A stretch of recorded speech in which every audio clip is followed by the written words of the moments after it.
Vikramshila IAS coaching institute 14 बीघा ऋषिकेश। भारतीय इतिहास कर रहे थे हम लोग, प्राचीन इतिहास, प्राचीन भारत का इतिहास और संस्कृति। उसमें आज हमने करना मौर्य प्रशासन, बहुत बहुत इंपॉर्टेंट। आईएएस और पीसीएस दोनों ही परीक्षाओं में क्या इंपॉर्टेंट, ठीक है। तो एक बार क्वेश्चन आया कि भारत में पहली बार राजनीतिक एकता कब देखने को मिलती है, तो मौर्य प्रशासन के अंतर्गत देखने को मिलती है। यानी मौर्यों के समय में भारत में पहली बार राजनीतिक एकता देखने को मिलती है। मौर्य प्रशासन के अंतर्गत भारत में पहली बार राजनीतिक एकता देखने को मिलती है। सत्ता का केंद्रीकरण राजा में होते हुए भी वह निरंकुश नहीं होता था। भाई मौर्य साम्राज्य का एक तरह से अगर देखें तो बनाने वाला कौन था? आचार्य विष्णुगुप्त, चाणक्य, कौटिल्य। तो उन्होंने कुछ इस तरह से बनाया राजा को कि राजा निरंकुश नहीं होने पाए। अगर राजा निरंकुश होता है तो क्या होता है? प्रजा का शोषण होता है, ठीक है। और धनानंद के समय में वही था, उन्होंने वो उन चीजों को ध्यान में रखा और चंद्रगुप्त मौर्य के लिए कुछ ऐसे क्या बना दिए कि राजा होते हुए भी निरंकुश नहीं था, ठीक है। सत्ता का केंद्रीकरण राजा में था लेकिन वह निरंकुश नहीं होता था। मौर्य काल में गणराज्यों का ह्रास होने लगा, जिसके परिणाम स्वरूप राजतंत्रात्मक व्यवस्था की स्थिति मौर्य काल में काफी मजबूत हो गई। कौटिल्य ने राज्य के सप्तांग सिद्धांत के 7 अंग निर्दिष्ट किए हैं। आईएएस का क्वेश्चन रहा है, पीसीएस का क्वेश्चन रहा है, मेंस में आता है क्वेश्चन क्या?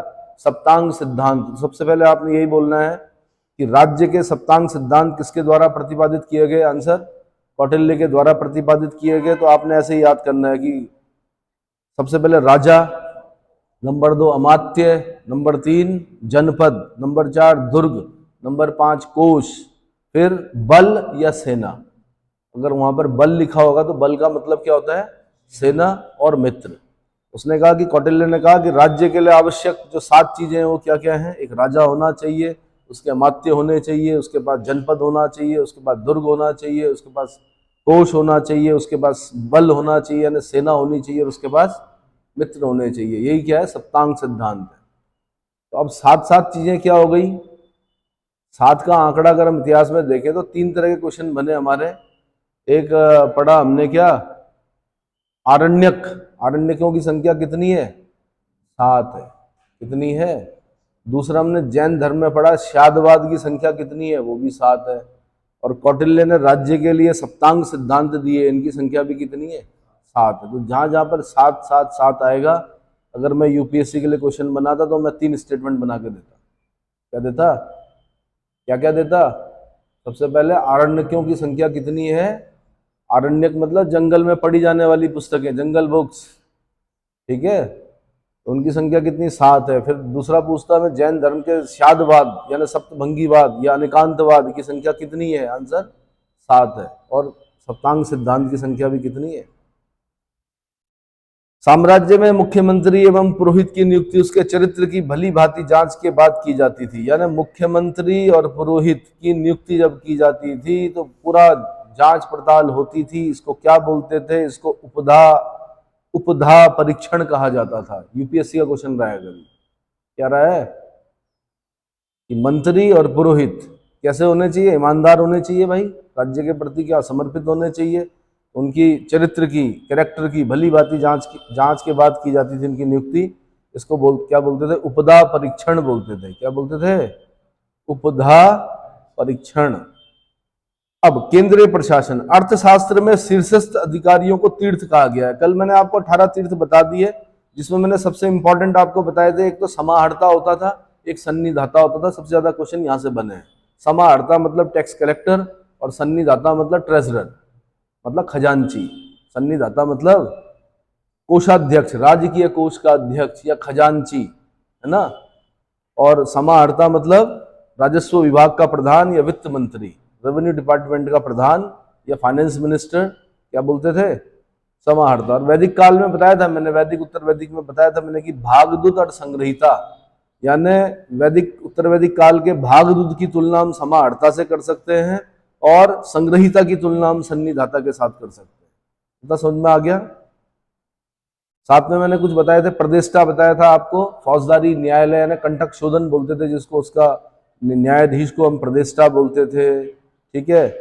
और धर्मस्थी यानी दीवानी न्यायालय का जो प्रमुख न्यायाधीश, जिसको कि धर्मस्थ भी बोलते थे, उसको क्या बोलते थे? व्यवहारिक बोलते थे। क्या बोलते थे?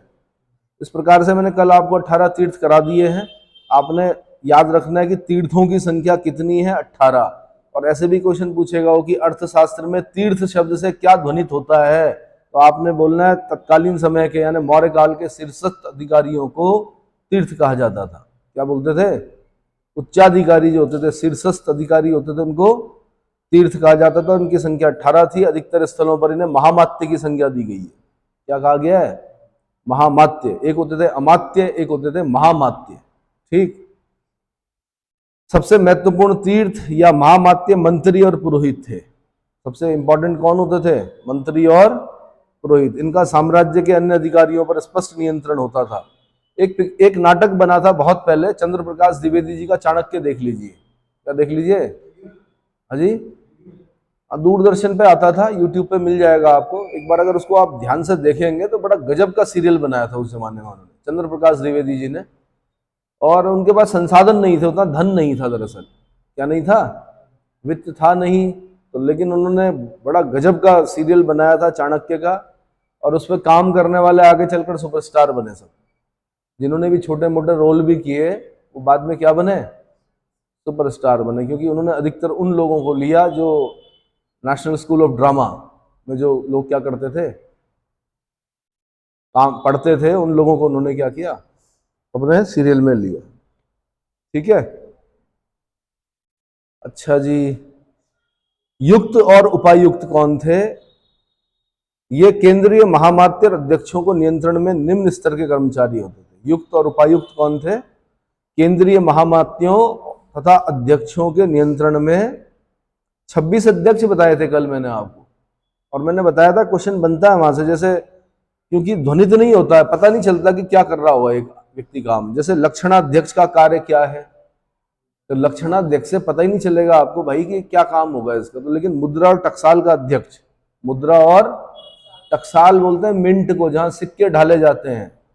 टकसाल मतलब मिंट, इंग्लिश में मिंट बोलते हैं, जहां सिक्के ढाले जाते हैं। उसका अध्यक्ष जो होता था उसको क्या बोलते थे? लक्षणाध्यक्ष। ठीक है। सीताध्यक्ष से नहीं पता चलेगा आपको। अब राजकीय भूमि जो होती थी उसको सीता बोलते थे। तो राजकीय कृषि विभाग का अध्यक्ष या राजकीय भूमि का अध्यक्ष जो होता था वो कौन होता था? सीताध्यक्ष होता था। ठीक है।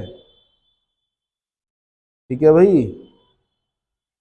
ऐसे अकराध्यक्ष से नहीं पता चलेगा आपको कि अकराध्यक्ष किसके लिए बोल रहा है। तो अकराध्यक्ष खानों का अध्यक्ष, माइंस, खान मतलब माइंस का अध्यक्ष जो होता था अकराध्यक्ष होता था। ठीक है। इस प्रकार से क्वेश्चन बनेंगे। तो केंद्रीय महामात्यों और अध्यक्षों को नियंत्रण में निम्न स्तर के कर्मचारी जो होते थे उनको युक्त और उपायुक्त बोलते थे। क्या बोलते थे? युक्त और उपायुक्त। अब प्रांतीय शासन पर चलते हैं। सबसे पहले प्रोविंस में कैसा शासन था, प्रांत में कैसा शासन था। चंद्रगुप्त मौर्य ने शासन की सुविधा हेतु अपने विशाल साम्राज्य को 4 प्रांतों में विभाजित किया था। इन प्रांतों को चक्र कहा जाता था। क्या कहते थे?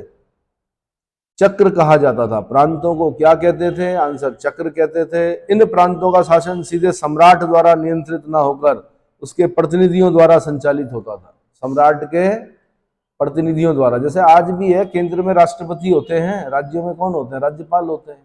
वैसे उस जमाने में प्रांतों का जो शासन था वो कौन नियंत्रित करते थे? राजा के प्रतिनिधि। अशोक के समय प्रांतों की संख्या 4 से बढ़कर 5 हो गई थी। ठीक है। तो 5 प्रांत कौन से ये भी बता चुका हूं कल वाले उसमें कि उत्तरापथ उसकी राजधानी तक्षशिला थी, दक्षिणापथ उसकी राजधानी सुवर्णगिरी थी, अवंती राष्ट्र उसकी राजधानी उज्जैनी थी, प्राची यानी मध्य देश उसकी राजधानी पाटलिपुत्र थी, और एक कलिंग जो कि अशोक के समय में बढ़ गया था उसकी राजधानी तोसली थी। क्लियर हो गया? प्रांतों का शासन राजवंशीय कुमार या आर्यपुत्र नामक पदाधिकारियों द्वारा किया जाता था। अब भाई प्रांतों में किसको रखेंगे? तो राजा अपने बेटों को रखेगा, राजकुमारों को रखेगा। तो या तो राजकुमार, कुमार या आर्यपुत्र नामक पदाधिकारी कार्य करते थे। अशोक सिंहासनारूढ़ होने से पूर्व उत्तरापथ एवं अवंतिका कुमार रह चुका था। कहाँ का? उत्तरापथ और अवंतिका कुमार रह चुका था। कुमारमात्य की सहायता हेतु प्रत्येक प्रांत में महामाया नामक अधिकारी होते थे। इनके अंतर्गत विभिन्न विषयक पदों पर सामंत और विषयपति होते थे। अब फिर जो अगला क्वेश्चन बनेगा वो यहां से बनेगा, जो बताने जा रहा हूं मैं, कि मौर्य शासन में की स्तरीय खंड निम्नलिखित रूप में था। नंबर 1 साम्राज्य, सबसे ऊपर क्या होता था? साम्राज्य। साम्राज्य से नीचे क्या होते थे? प्रांत। ये प्रशासनिक डिवीजन है, एडमिनिस्ट्रेटिव डिवीजन है ये। सबसे ऊपर साम्राज्य, साम्राज्य के बाद होता था प्रांत, प्रांतों से नीचे होते थे क्या? आहार। प्रांतों के नीचे क्या होते थे? आहार या विषय। उसके बाद होता स्थानीय। अब ये क्वेश्चन बनेगा आपसे कि स्थानीय क्या था, या उल्टा पूछेगा कि 800 ग्रामों के समूह को क्या कहते थे? आंसर स्थानीय। ये याद कर लीजिए। अभी ये उत्तराखंड पीसेस वाले पूछ चुके हैं। स्थानीय तो नहीं पूछा उन्होंने, द्रोणमुख पूछा उन्होंने। क्या पूछा? तो स्थानीय से नीचे क्या होता था? द्रोणमुख। 400 ग्रामों का समूह क्या कहलाता था? आंसर द्रोणमुख कहलाता था। 400 ग्रामों का समूह द्रोणमुख कहलाता था। द्रोणमुख से नीचे खारवटिक होता था। 200 ग्रामों का समूह खारवटिक कहलाता था। फिर 100 ग्रामों का समूह संग्रहण कहलाता था। 100 ग्रामों का समूह संग्रहण। ग्राम प्रशासन की सबसे छोटी इकाई थी। जो गांव होते थे, किसी भी जगह आप पढ़ेंगे तो सबसे नीचे आपको गांव दिखेंगे। क्या दिखेंगे? प्रशासनिक डिवीजन में। तो सबसे बड़ा साम्राज्य, साम्राज्य से नीचे प्रांत, प्रांत के नीचे आहार या विषय, आहार या विषय, आहार या विषय के नीचे स्थानीय, स्थानीय मतलब 800 ग्रामों का समूह। उसके नीचे द्रोणमुख, द्रोणमुख यानी 400 ग्रामों का समूह। उसके नीचे खारवटिक 200 ग्रामों का समूह। उसके नीचे संग्रहण यानी 100 ग्रामों का समूह। उसके नीचे ग्राम। क्लियर हो गया? ये ज्यादा याद करना। यूपीएससी क्या करेगी आपसे, हो सकता है क्रम पूछे, ऐसे बोलेगी वो खारवटिक, स्थानीय, द्रोणमुख, संग्रहण, इसका सही क्रम लगाइए मौर्य प्रशासन में। क्या बोलेगी? तो अगर आपको ये पता होगा कौन कितने ग्रामों का समूह है, तो आप अपने आप नीचे से ऊपर और ऊपर से नीचे लगा सकते हो। क्लियर हो गया? ठीक है। आहार या विषय, विषयपति के अधीन होता था। जिले के प्रशासनिक अधिकारी स्थानिक होता था। जिले का प्रशासनिक अधिकारी क्या कहलाता था? आंसर स्थानिक कहलाता था। जो समाहर्ता के अधीन था। किसके? समाहर्ता यानी राजस्व विभाग का प्रधान, यानी वित्त मंत्री, यानी टैक्स कलेक्टर। समाहर्ता मतलब स्थानिक के अधीन गोप होते थे, जिनके अधिकार में 10 गांव होते थे। 10 गांव के ऊपर कौन होता था? आंसर गोप होता था। कौन होता था? गोप होता था। क्लियर हुआ? समाहर्ता के अधीन प्रदेष्टि नामक अधिकारी भी होता था, जो स्थानिक गोप और ग्राम अधिकारियों के कार्यों की जांच करता था। उल्टा पूछेगा वो, स्थानिक गोप और ग्राम अधिकारियों के कार्यों की जांच करने वाला अधिकारी। आंसर प्रदेष्टि यानी समाहर्ता के अधीन। साम्राज्य के अंतर्गत कुछ अर्ध शासित प्रदेश थे, अर्ध शासित प्रदेश थे, स्वशासित, अर्ध स्वशासित प्रदेश थे।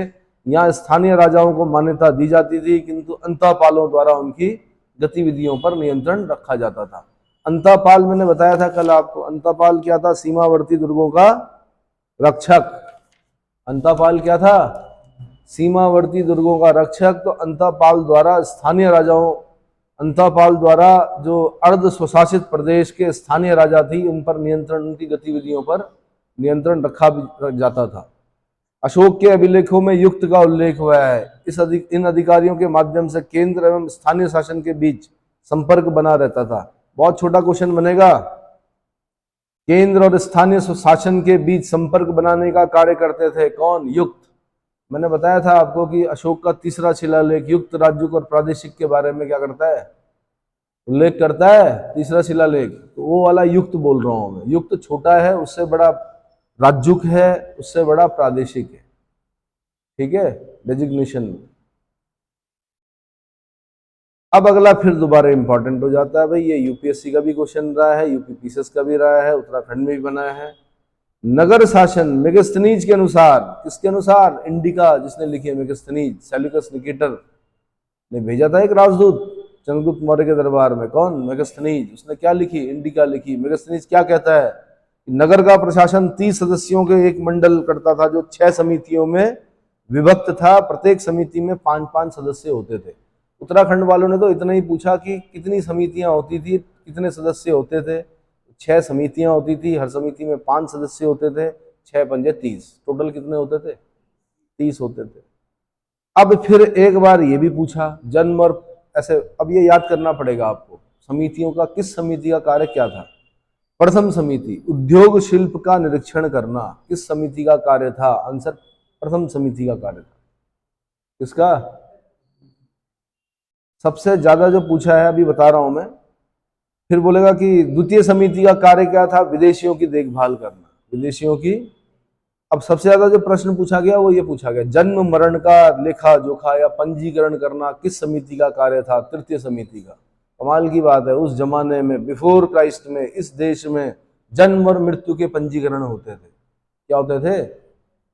अभी भी होते हैं। जैसे ही शिशु जन्म होता है, किसी भी गायनिकोलॉजिस्ट के यहाँ अगर जन्म हुआ, उसके बाद तुरंत वो रजिस्टर्ड सूचना कहाँ जाती है? नगर पालिका में जाती है, अगर आप नगर पालिका क्षेत्र में, तो तब फिर वहां से आपको बर्थ सर्टिफिकेट मिलता है। ये पता है? अगर किसी ने बर्थ सर्टिफिकेट नहीं बनवाया है अगल बगल किसी रिश्तेदारी में, तो बता देना उन्हें कि भाई बन तो जाता है, बाद में समस्या उत्पन्न होती है। मतलब विद इन 1 मंथ जैसे ही नामकरण करते हो वैसे तो तुरंत बना देना चाहिए, पर क्या होता है कि बर्थ सर्टिफिकेट में कई बार नाम नहीं लिखते हैं, तो इसलिए नामकरण जैसे ही हो जाए वैसे ही क्या, बर्थ सर्टिफिकेट लेने चले जाओ। क्या करो? क्या करो? बर्थ सर्टिफिकेट होना जरूरी है। ठीक है? तो तृतीय समिति में जन्म मरण का लेखा जोखा। तो मैंने बता दिया कि जैसे ही आपने नामकरण किया, कौन सा संस्कार है नामकरण?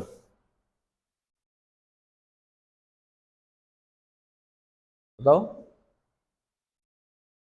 5वां संस्कार है। 16 संस्कारों में 5वें नंबर पे आता है। सबसे पहले क्या है? गर्भाधान, पुंसवन, सीमांतोनयन, जातकर्म, नामकरण, फिर निष्क्रमण। तो निष्क्रमण, जिस दिन बच्चे को सबसे पहले सूर्य दिखाया जाता है, सूर्य के दर्शन कराए जाते हैं, उसको निष्क्रमण बोलते हैं। तो उसको दिखाने के साथ ही तुरंत कहा जन्म जन्म जन्म का क्या? सर्टिफिकेट। ठीक है? ऐसे ही एक मृत्यु प्रमाण पत्र होता है, उसके लिए जरूरी होता है कि शमशान में जहां से लकड़ी लेते हैं वहां से एक रसीद मिलती है, उसके आधार पर नगर पालिका से क्या बनता है? डेथ सर्टिफिकेट बनता है। कई लोग नहीं जानते हैं इस बारे में। होता ही है घर में, अगर किसी के कैजुअलिटी हो गई तो उसको पता ही नहीं चलता क्या करना है, लेकिन ये चीजें जरूरी होती है। माना कल को उत्तराधिकार का क्लेम करना है या कोई चीज करनी है, तो उसके लिए डेथ सर्टिफिकेट होना बहुत जरूरी होता है। तो समझ में आया? तो बिफोर क्राइस्ट में भी जन्म और मृत्यु का पंजीकरण कर रही है कौन? तृतीय समिति। कौन कर रही है? तृतीय समिति। और प्रत्येक जन्मदिन पर, शिशु के जन्मदिन पर एक वृक्ष लगाएं। क्या लगाएं? दीपक न बुझाएं। जन्मदिन पे करते हैं ना फूक मार के, हैप्पी बर्थडे, तो दिए ना बुझाएं। क्या करें? हर जन्म पे एक वृक्ष लगाएं। उससे क्या होगा कि जब तक वो 18 साल का होगा ना, तो पहले पहले साल में जो आपने आम का पेड़ लगाया होगा, तो 18वें साल में इतने आ जाएंगे कि खुद भी खाएगा और अगल बगल पड़ोसियों को भी खिलाएगा। नहीं, फिर दूसरे साल में फिर दूसरा कोई वृक्ष लगाइए फलदार। पहले साल में अगर आपने आम लगाया, दूसरे साल लीची लगा दीजिए, तीसरे साल क्या लगाएंगे? अमरूद, चौथे साल जामुन, 5वें साल पपीता। तो 1 साल होती है उसकी उम्र। लंबे समय वाले वृक्ष लगाइए ना। उत्तराखंड में रहते हैं तो माल्टा लगाइए, नारंगी लगाइए, क्या लगाइए? थोड़ा नीचे हो तो मौसमी लगाइए। हाँ जी, चकोतरे पसंद है इसका मतलब आपको? ठीक है, तो जब, अब समझ लीजिए आपकी, जब आपका विवाह होगा, ठीक है, तो बालिका शिशु के लिए भी और बालक शिशु के लिए भी। समझ में आया? अब उससे क्या होगा? एक चीज होगी ना, जब आप, अभी तो अब आपकी समझ में नहीं आएंगी ये चीजें, जब आप क्या होंगे कि बड़े हो जाएंगे, आपकी पुत्री का विवाह हो जाएगा, तो जब जब मायके आएगी तब तब उसको देने के लिए क्या होगा आपके पास? क्योंकि उसके नाम के पेड़ लगाए थे आपने, तो उसके जो जितने भी फल होंगे वो किसके होंगे? इस प्रकार सभी प्रसन्न रहेंगे।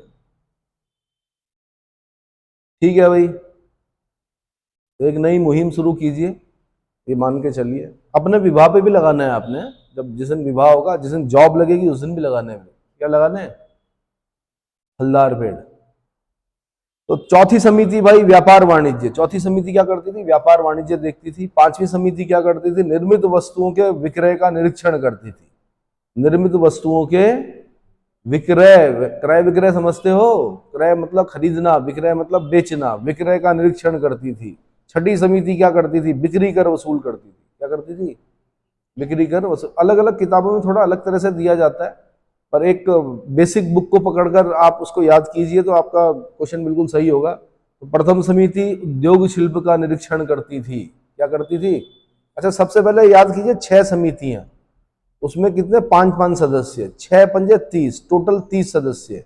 तो कौन कह रहा है? मेगस्थनीज कह रहा है कि नगर शासन के लिए 6 समितियां होती थी, 5-5 सदस्य होते थे। प्रथम समिति का कार्य उद्योग शिल्प का निरीक्षण करना, द्वितीय समिति का कार्य विदेशियों की देखभाल करना, तीसरी समिति का कार्य जन्म मृत्यु का पंजीकरण करना, चौथी समिति का कार्य व्यापार वाणिज्य, पांचवी समिति का कार्य निर्मित वस्तुओं द्वारा के विक्रय का निरीक्षण करना, और छठी समिति का कार्य बिक्री कर वसूल करना।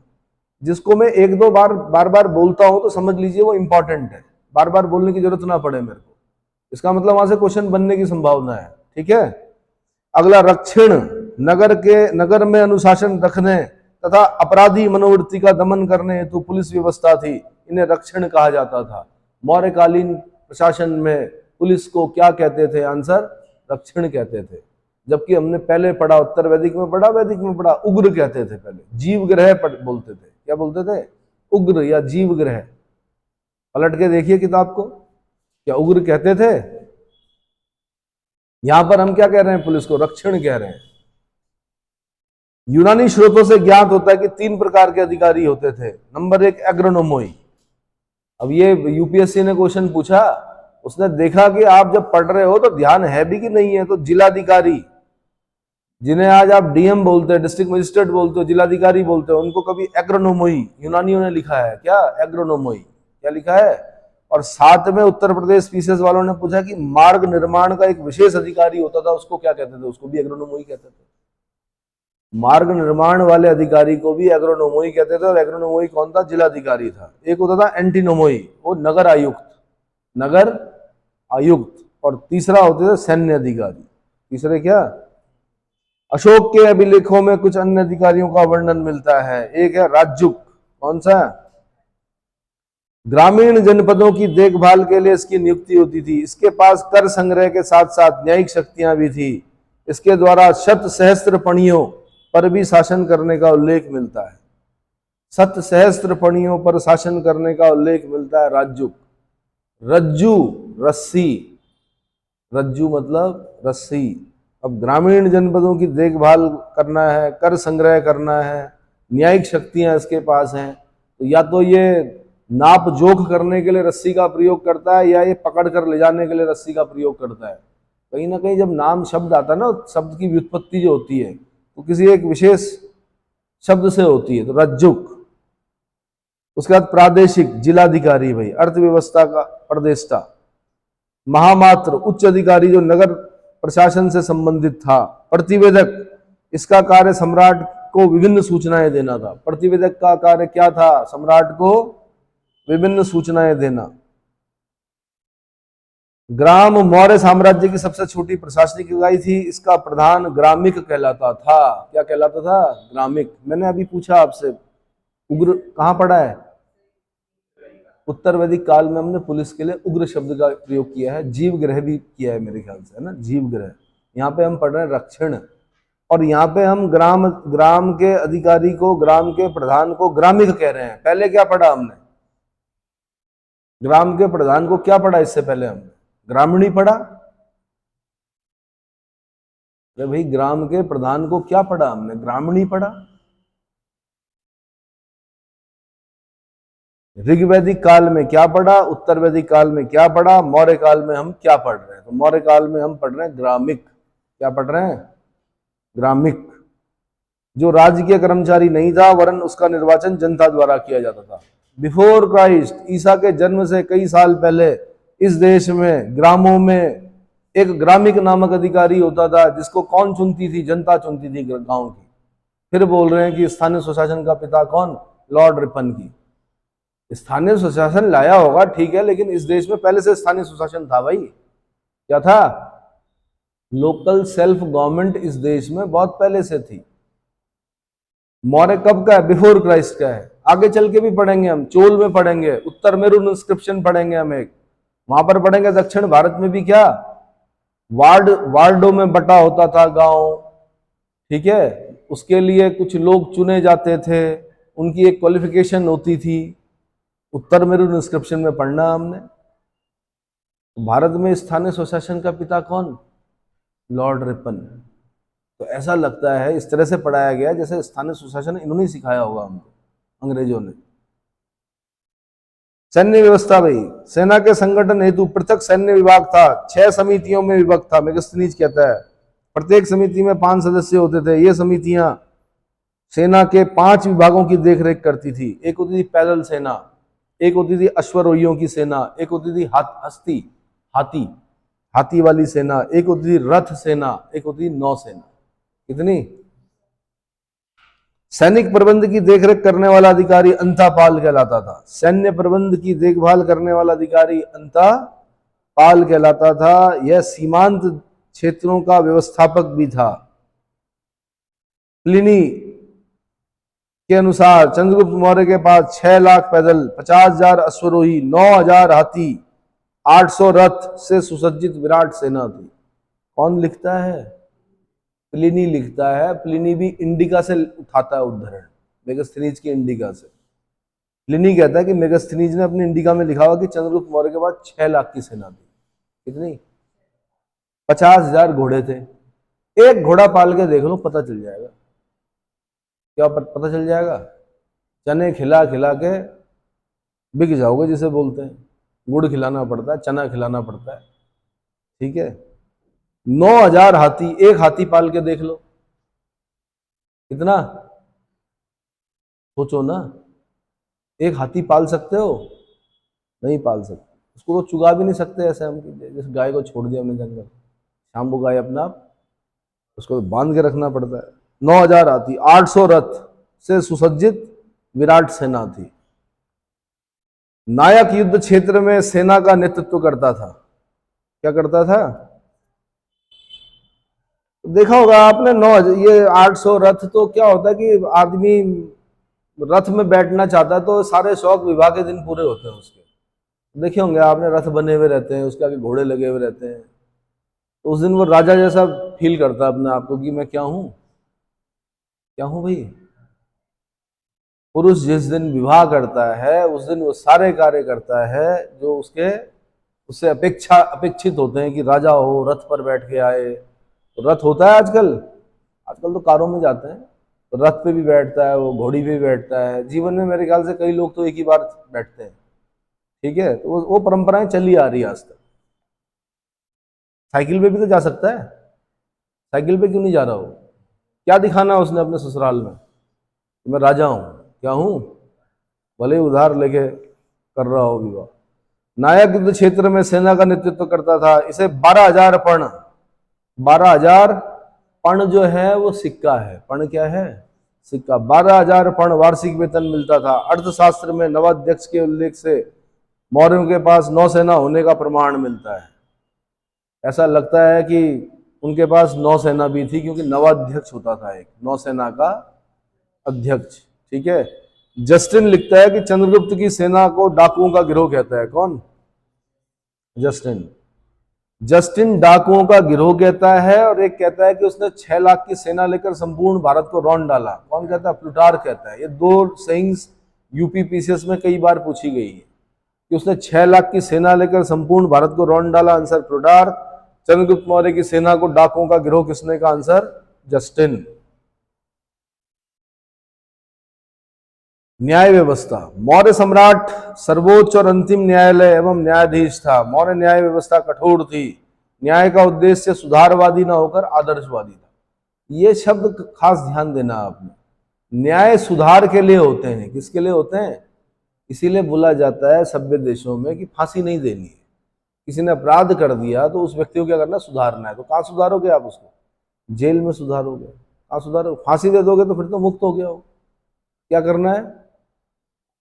जेल में रखना, सुधारना है तब तक सुधारना है जब तक सुधर नहीं जाता। तो न्याय का वैसे प्रथम जो है क्या है, सुधार। लेकिन मौर्यकालीन न्याय का उद्देश्य सुधारवादी ना होकर क्या है, आदर्शवादी है। क्या है, एक आदर्श प्रस्तुत करना है। ग्राम सभा सबसे छोटा न्यायालय था, जहां ग्रामणी या ग्राम वृद्ध अपना निर्णय देते थे। इसके ऊपर क्रमशः संग्रहण और द्रोणमुख स्थानीय एवं जनपद के न्यायालय थे। अर्थशास्त्र में दो प्रकार के न्यायालयों का वर्णन किया गया है, एक है धर्मस्थीय, एक है कंटक शोधन। धर्मस्थीय न्यायालय जो है वो दीवानी न्यायालय है। जमीन जायदाद के झगड़े जो जाते हैं वो कहाँ जाते हैं, धर्मस्थीय में जाते हैं। कंटक शोधन ये फौजदारी न्यायालय है, क्रिमिनल कोर्ट्स हैं। यहाँ पर हत्या और अन्य जो अपराध होते हैं, संगीन अपराध, उनके मामले जाते हैं, कंटक शोधन न्यायालय। धर्मस्थीय न्यायालय इस वर्ग में न्यायालय नागरिकों के पारस्परिक विवादों को निपटारा करते थे। इन्हें दीवानी अदालत या दीवानी न्यायालय कहा जाता था। चोरी, डाके व लूट के मामले, जिन्हें साहस कहा जाता था, धर्मस्थीय न्यायालय में पेश किए जाते थे। क्या बोलते थे, चोरी, डाका, लूट, साहस। इसीलिए आप पढ़ेंगे आगे, दंड पढ़ेंगे आप, दंड व्यवस्था पढ़ेंगे अर्थशास्त्र में। पूर्व साहस दंड, मध्यम साहस दंड, उत्तम साहस दंड, क्या पढ़ेंगे। कौटिल्य ने तीन प्रकार के अर्थदंडों का उल्लेख किया है ना। उसने कहा है पूर्व साहस दंड, दूसरा बोला उसने मध्यम साहस दंड, तीसरा उत्तम साहस दंड। इसलिए कौटिल्य ने दरअसल क्या किया कि उसने कहा यार, किसी व्यक्ति ने अपराध किया, उसको कोड़े मार दिए मानो, तो क्या मिलेगा, डर, डर मिलेगा ना, डर ही तो होगा, और लोग भी डर जाएंगे कि यार कोड़े पड़ते हैं। बट अर्थव्यवस्था को अगर सुधारना है तो वित्तीय दंड लगाओ उन पर। क्या लगाओ, वित्तीय दंड लगाओ। माना आप लोग लेट आते हो, क्या करते हो, लेट आते हो। मैंने आपको बोला भाई बेंच, वैसे तो अब इस एज में नहीं करते ऐसा, पर मैं बता रहा हूँ जैसे स्कूल में करते हैं। मैंने बोला भाई हाथ खड़े करके टेबल के ऊपर खड़े हो जाओ, तो क्या मिल गया उससे, कुछ नहीं मिलेगा। सबसे खतरनाक चीज आपके लिए क्या है, आप हो बेरोजगार, तो आप पर अगर वित्तीय दंड लगाया जाए तो उससे आप क्या हो गए, तो जो 10 रुपए का आपने समोसा खाना था, वो 10 रुपए अगर दंड लगा दिया जाए तो उससे क्या होगा, क्या होगा भाई, आपका दिन का जो समोसा है या पेटीज है वो क्या हो जाएगी, है ना। जो पैसे निकलेंगे तो उससे क्या होगा कि फिर वो पैसा जमा होता रहेगा। उससे क्या होगा, उससे मैगजीन्स आएंगी, द हिंदू आएगा, इकोनॉमिक्स टाइम्स आएगा, क्या आएगा, इकोनॉमिक टाइम्स आएगा, योजना आएगी, कुरुक्षेत्र आएगी। नहीं आया समझ में, तो कौन बोलता है भाई। तो मैंने आपको बताया कि चोरी, डाके, लूटपाट के मामले, जिन्हें साहस कहा जाता था, धर्मस्थीय न्यायालय में पेश किए जाते थे। कुबचन, मानहानि, मारपीट संबंधी मामले भी धर्मस्थीय न्यायालय में लाए जाते थे, जिन्हें वाक पारुष्य और दंड पारुष्य कहा जाता था। कंटक शोधन न्यायालय, राज्य तथा नागरिकों के मध्य होने वाले विवादों का निर्णय करने वाले न्यायालय को कंटक शोधन न्यायालय कहा जाता था। ये फौजदारी अदालतें थी, ठीक है। व्यवहारिक महामात्र को नगर न्यायाधीश, जबकि जनपद न्यायाधीश को रज्जुक कहा जाता था। व्यवहारिक महामात्र को नगर न्यायाधीश, जबकि जनपदीय न्यायाधीश को रज्जुक कहा जाता था। प्रदेष्ट्री फौजदारी, मारपीट, हत्या, चोरी के मामलों का निपटारा करता था। प्रदेष्ट्री किसका निपटारा करता था, मारपीट, हत्या और चोरी के मामलों का निपटारा करता था। चाणक्य के अनुसार मौर्य शासन के 4 प्रमुख अंग थे। नंबर 1 धर्म, ये फिर आईएएस का क्वेश्चन है भाई। चाणक्य के अनुसार मौर्य शासन के 4 मुख्य अंग कौन से हैं, नंबर 1 धर्म, नंबर 2 व्यवहार, नंबर 3 चरित्र, नंबर 4 राज शासन। नंबर 4, ये यूपीएससी का क्वेश्चन है, इसको ध्यान से पढ़ना है। नंबर 1 धर्म, नंबर 2 व्यवहार, नंबर 3 चरित्र और नंबर 4 राज शासन, मौर्य शासन के मुख्य अंग। ये मेंस में भी आता, पीसीएस में कई बार लिखने के लिए, 20 शब्दों में लिखो। ऐसे कौटिल्य ने 3 प्रकार के अर्थदंडों का उल्लेख किया है, मैंने बता दिया आपको, पूर्व साहस दंड, मध्यम साहस दंड, उत्तम साहस दंड। गुप्तचर व्यवस्था, यह विभाग एक पृथक अमात्य के अधीन रखा गया था, जिसे महामात्याप सर्प कहा गया है। तो गुप्तचर विभाग का प्रधान अमात्य कौन होता था, आंसर महामात्याप सर्प होता था। कौन होता था, महामात्याप सर्प। जैसे हमारे उत्तराखंड के हैं ना अजीत डोभाल, क्या है वो,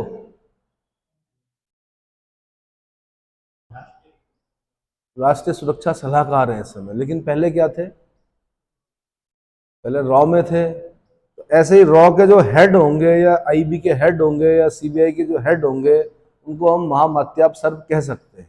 क्या कह सकते हैं? गुप्तचरी दो तरह की होती है ना, एक देश के अंदर की गुप्तचरी होती है, एक देश के बाहर की गुप्तचरी होती है।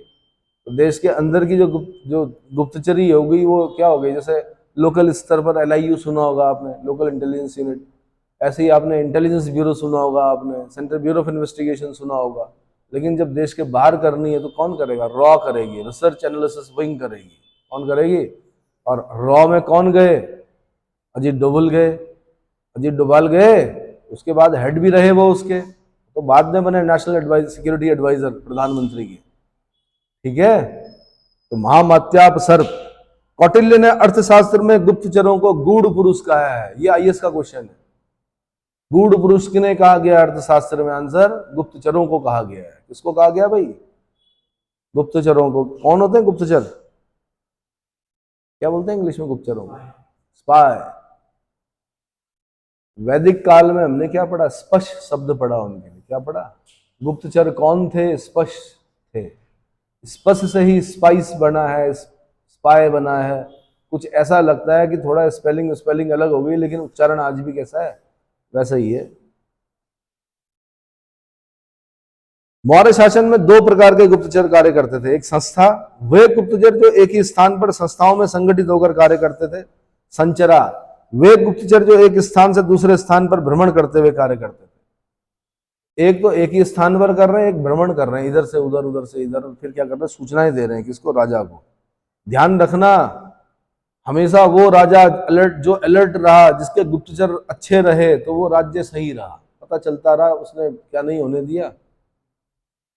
विद्रोह नहीं होने दिए। और जो राजा जिसको पता ही नहीं कि क्या हो रहा है ना, तो वो फिर क्या रहे?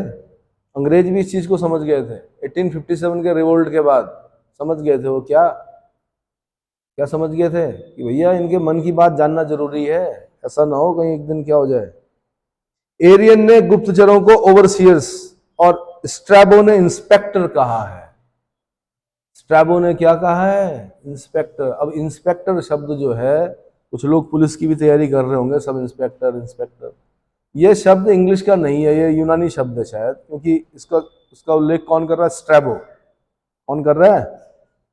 और पहले ओवरसियर वर्ड यूज करते थे हम, अब नहीं करते हैं। एरियन गुप्तचरों को ओवरसियर कहता है, जबकि स्ट्रैबो क्या कहता है? इंस्पेक्टर कहता है। नर गुप्तचरों को संति, तिष्णा और सरद कहा गया है, जबकि स्त्री गुप्तचरों को वृषली, भिक्षुकी और परिव्राजिका कहा गया है। वृषली इसलिए कहा गया है कि जो महिला स्त्री गुप्तचर होगी उसे अपने धर्म से हटना पड़ेगा थोड़ा सा। वृषल मतलब जो अपने धर्म से च्युत हो गया हो, मतलब धर्म से हट गया हो। तो अब धर्म में रहकर तो स्त्री गुप्तचरी नहीं कर सकती।